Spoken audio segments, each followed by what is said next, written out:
So this is some of my 223 brass. It's all mixed head stamp, kind of just range cleanup stuff. I ran it through my ultrasonic cleaner. It's kind of personal preference. I just use the ultrasonic cleaner most of the time because I don't care about the polish. But if you want the polish, use a tumbler. Just kind of follow whatever process you're going to go through. Just follow the instructions that come with it. If you're going to tumble it, how long it needs to be, and what media to use. I know a lot of people use the walnut hulls, but you have to put a polish with it. Kind of cut down on that dust that kind of comes from the walnut hulls. Or you can use corn cob. It don't matter. Like I said, these were ultrasonic cleaned. Basically, I just want to get any dirt, grime out of them. I let them dry. I lubed them with my Hornady Hot Shot lube. Let the lube kind of sit for a minute or two. Let's go over these dies. These are RCBS dies. This is my full length. And this is my bullet seating. I do have a Lee crimp die. Basic setup for these RCBS dies are, you're going to bring it up so that it just touches, and then you're going to hear it pop. It kind of cams over. That's kind of the baseline setup for that. So we got our brass. The primer's in it yet. Usually I have a primer catch here, but I have misplaced that. I need to sweep my floor anyways. All we basically do is we bring this up, and you'll watch the primer pop out of there. Primer just came out, and we're gonna go over center. We're all the way in. We're gonna pull it back out. You can see the marks on it. We full length sized it. We decapped it. We will clean that primer pocket when we trim it, and that's pretty much the full length sizing part of it. Well, I'm gonna get these all full length size decapped, and then I'll take you over the trimmer and show you how all that kind of works. So after we full length size our 223s, get the primer knocked out of them, we come over here, and I already have this set up, and I'll have a video on how I set this up. Basically, once I get one perfect, I set it off to the side, and I use that to set it up, and I'll show you guys how I do that in another video. But basically all I do here is I get it clipped in my trimmer, get it centered up, and then I'm going to give it a couple turns, and it's barely taking anything off of there. So I'll come over here and I'll use this tool. This is just deburrs the neck, give it a couple little twists, and that neck is all clean and deburred now. So now this cleans out the depth of the pocket. I just come in here and I get the depth cleaned out. This cleans out the shoulder and the sides. Sometimes, depending on where your brass comes from, you have crimped in primers. And as you can see now, there's a little bit of a bevel in there. I'll do another one here, and I'll show you the measurement as we cut it. So I'll cut this one. As you can see, there's some flakes coming off here. And I'll pull this back out. And I always deburr before I measure. I'll turn this on here. I'll look at my book. We are going for 1.750, so 1 3/4 of an inch. And I don't know how good you're gonna be able to see this, but it's 1.7495. So for what we're doing, that's right on the money.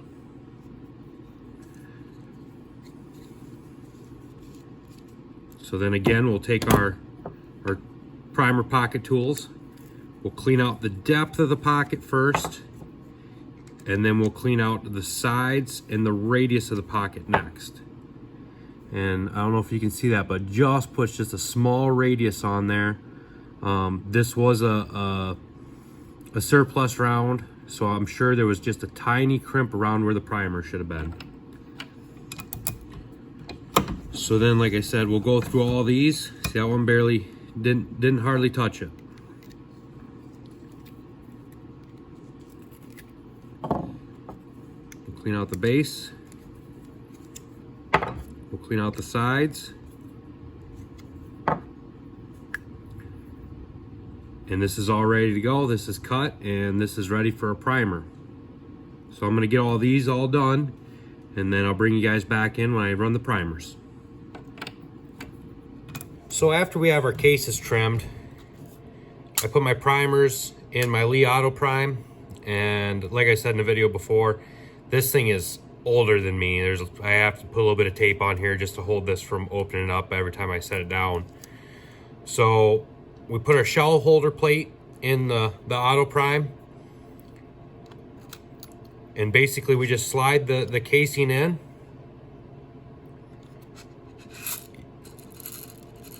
After you make sure you get a primer down in the hole.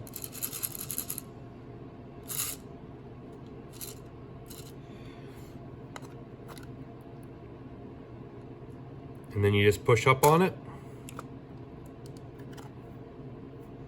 And it's primed. You just want to make sure that you're kind of just about sub flush.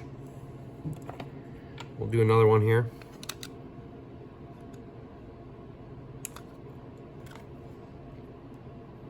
And that's literally how easy it is. I mean, this thing is about as simple as it comes.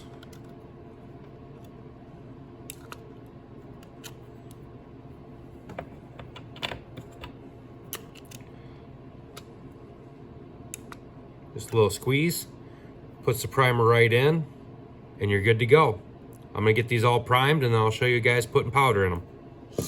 So now that we got all of our cases primed, I have my powder trickler calibrated. I always do that before I even put the powder in. I got 748 Winchester powder. That's the powder I'm using.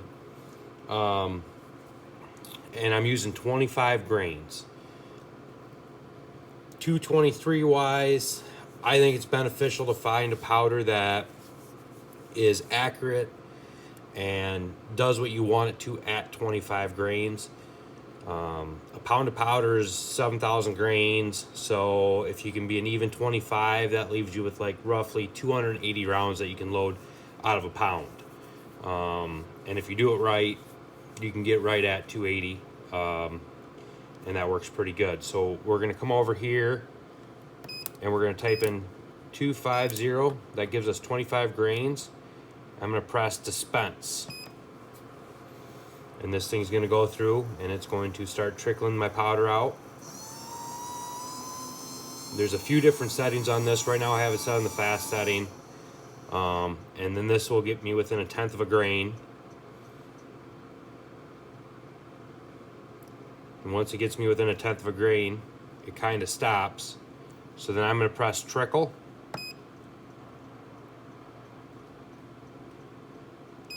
And it's going to give me, right there is 25 grains. You heard the beep. So I use a funnel, and I'll take my pan off carefully, not hitting the spout, and I just pour it in. And once I replace the pan, as long as it's happy with it, it will zero itself, and it'll start trickling again.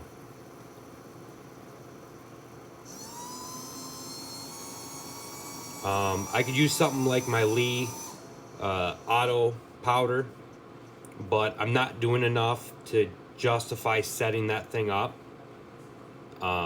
just to do 40 rounds here. So see right here, it's within a grain of where it wants to be. So I just come in here and I trickle it.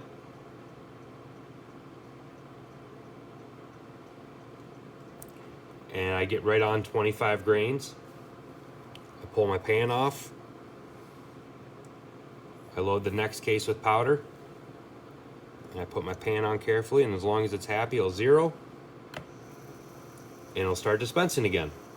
So I'm going to get all these loaded up with powder, and then I'll bring you guys back in. We're going to talk a little bit about the bullets, because I'm doing something a little bit different here on the bullets. So once I get these all full of powder, I'll show you guys all about kind of what I'm doing here. So now we got all of our cases charged with 25 grains of the 748 Winchester powder.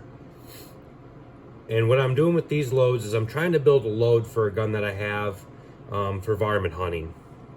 It's an AR platform, but I just want to see what's the most accurate out of that barrel. It's a fairly good barrel on an AR build that I had done a couple years ago, and I never really sat down and made a load for it. So the first bullet is a Nosler Varmageddon 55 grain. The second bullet is a Nosler ballistic tip varminter in 55 grain. And the third bullet is a Sierra boat tail hollow point in 55 grain. Now I already have my die set up for my overall length. We're shooting for 2.260. Just follow the die instructions, the instructions that come with the die, and they'll let you know how to do it. These ones have a lock nut and a screw that you just screw up and down. The Lee ones just have a little knob that you turn up and down. If you're too tall, you screw this down. If you're too short, you bring it up. You know, and usually I like to try to get it within probably 4 thousandths. I mean, 4 thousandths is pretty close tolerance. So we're gonna take our shell and we're gonna slide it in the shell holder, and we're gonna take our bullet and we just kind of hold it on top of the casing, and we get it all lined up, and we bring it up to the die, and we cycle it all the way down and all the way back up, and we're gonna take our case length measurement.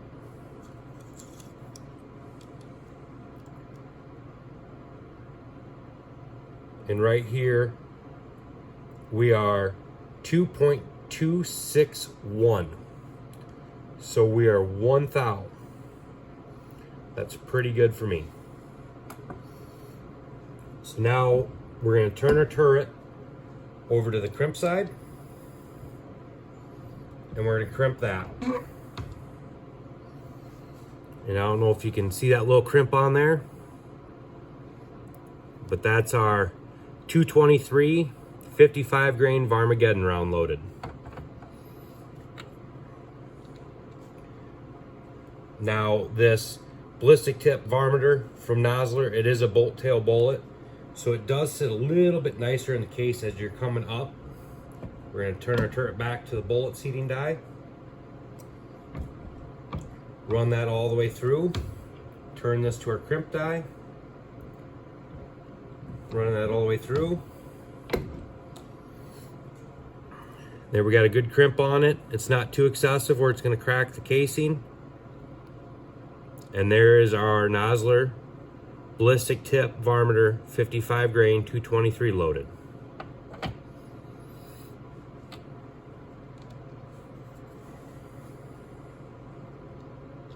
Next up, we have our Sierra boat tail hollow point 55 grain.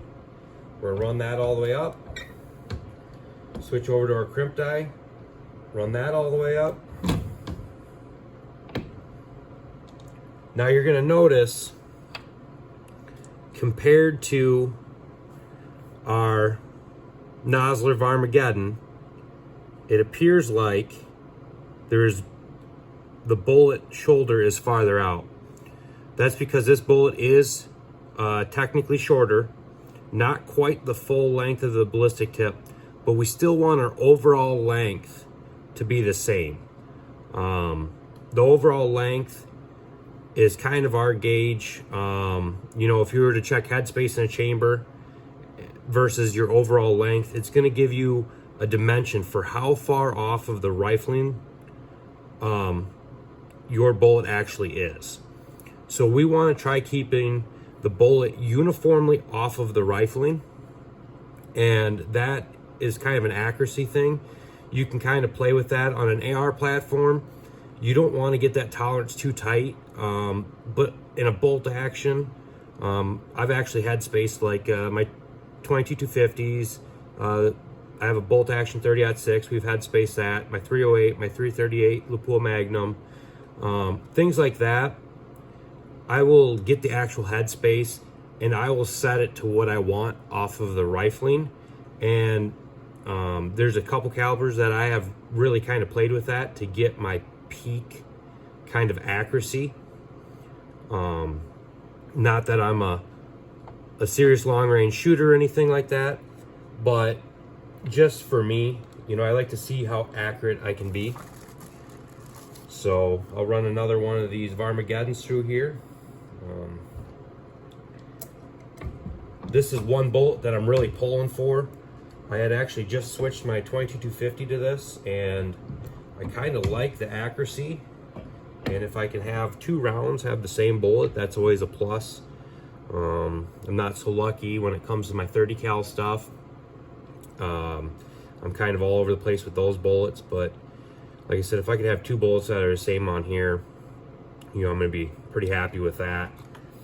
As far as case length checking goes, once I get the first couple set, I'll go through and I'll check, like, say, every 5. And right here we are 2.2605, so half a thou within our desired overall length. So that's right on the money where we want to be. The crimp looks good, the bolt looks good. You know, I'm really excited to kind of go through and see how these shoot. So if you guys enjoyed this reloading video, go ahead and subscribe, hit like, and I'm gonna get buzzed through all these 223s, and hopefully I can bring you back on a nice day and we're gonna shoot these and kind of see how our loads did, see what's the most accurate, and maybe make some more loads down the road for this gun. So you guys have a good day. We'll see you later. Thank you.